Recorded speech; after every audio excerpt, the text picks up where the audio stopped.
আমি শুনেছি যে এটা একদম আপনার এই এয়ারক্রাফটটা এটা ওদের ট্রেনিংয়ের জন্য এয়ারক্রাফট। এখন আপনার নর্মাল গভর্নমেন্ট থাকে 15 বছর, তো আপনার একটা ইলেকটেড গভর্নমেন্ট থেকে ফ্যাসিস্ট চলছে। আমি শুনেছি যে এটা একদম আপনার এই এয়ারক্রাফটটা এটা ওদের ট্রেনিংয়ের জন্য এয়ারক্রাফট। আর এটা ওইটা না, কাপড় ধোয়ার একটাই সলিউশন, চাকা অনেক one.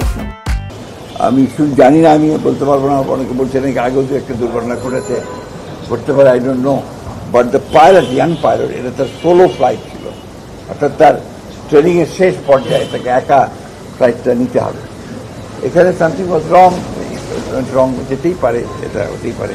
But he tried his best, সে বিমানটাকে আপনার সেফ জায়গায় নিয়ে যাওয়ার জন্য চেষ্টা করেছে যাতে স্কুলের উপরে না পড়ে, কিন্তু সেটা সে পারেনি। এখন আপনার নর্মাল গভর্নমেন্ট থাকে 15 বছর, তো আপনার একটা ইলেকটেড গভর্নমেন্ট থেকে ফ্যাসিস্ট চলছে, তাই না? তখন ল্যাপসেস তো হাজার হাজার করে বেশি ছিল, হাজার হাজার কোটি টাকা বাইরে পাচার করে দিয়েছে, সরকার তো কিছু করে নাই। তখন আপনার রাস্তাঘাটে অ্যাক্সিডেন্ট হয়েছে, এয়ারপ্লেন অ্যাক্সিডেন্ট হয়েছে, তখন তো আপনার কেউ কিছু করে না।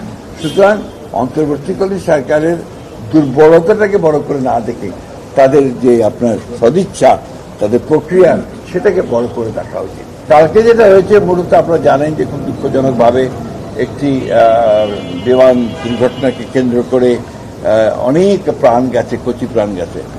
আমরা নিজেও আমি পরশু দিনই আপনার সামনে দেখতে গিয়েছিলাম এবং আমরা দুঃখ জানিয়েছি, শোক জানিয়েছি। আমাদের অ্যাক্টিং চেয়ারপারসন, আমাদের চেয়ারপারসন খালেদা জিয়া সবাই শোক জানিয়েছেন এবং এই পরিবারগুলোর সঙ্গে সমবেদনা জ্ঞাপন করেছেন।